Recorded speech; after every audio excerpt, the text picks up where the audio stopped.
Mark asks, are you actively avoiding having a Hey Gen avatar and keeping it all very human? Yes.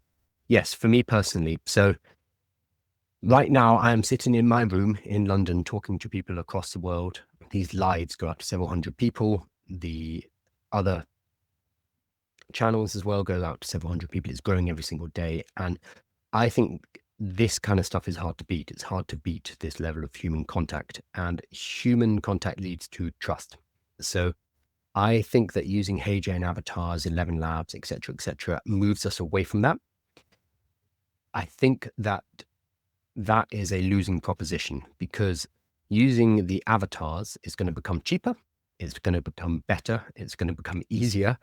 And what's going to happen is every content creator, every business, everyone basically will be flowing into that and using them because it is the easy thing to do.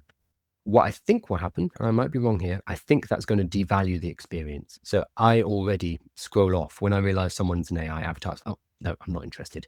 I think that is going to become more and more the case, even though the AI avatars are going to get better, even though they're going to become indistinguishable. I think there's something about it being a bit more rough and ready.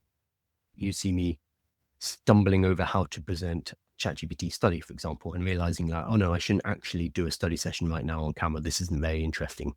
Those kind of human foibles and imperfections, I think will actually become more valuable moving forward because the human to human connection is going to become more and more rare.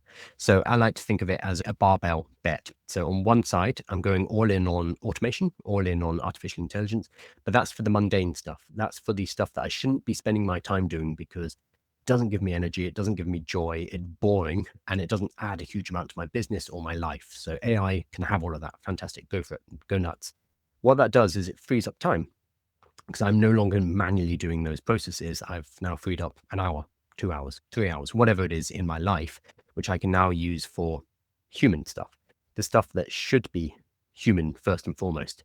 So I think on this side, we have things like public speaking, being able to get up in front of an audience and talk to a couple of hundred people on a panel or giving a presentation. I think skills like that are going to become really valuable moving forward, not just in terms of money, but obviously the money is a nice thing, but in terms of how we connect with each other. Because again, most people will stop doing this. They're going to stop doing in-person speaking. They're going to stop doing in-person networking. They're not going to do lives like this. They're not going to record their own podcasts. Most people are going to follow the easy route, which is, hey, why would I do that when I can just get an AI to do it for me? That means that for the people who stick to the pure human, who are literally going and meeting people, who are doing lives, who are getting up on stage, who are being a human being, talking to other human beings, that's going to become more verified and more valuable. So I think the majority of the market will go in the direction of AI avatars, in the direction of automations. Absolutely.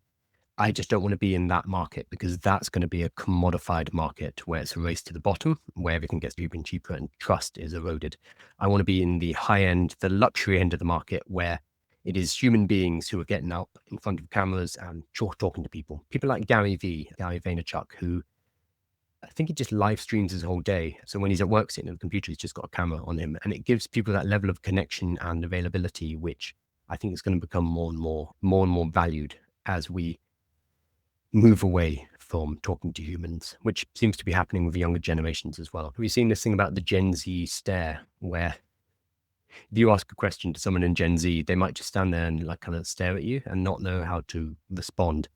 I think social skills are incredibly important to focus on. Public speaking, emotional intelligence, being able to articulate things from your mind very quickly are going to become more important rather than less. So that's why I've made a conscious decision not to use AI avatars. So it's a very long answer. Yeah, very long answer to a basic question, but it's an important question. It really is, because it's a choice we all have to make, what we use AI for and what we free up time for human responses. And it's going to be different for everybody, honestly.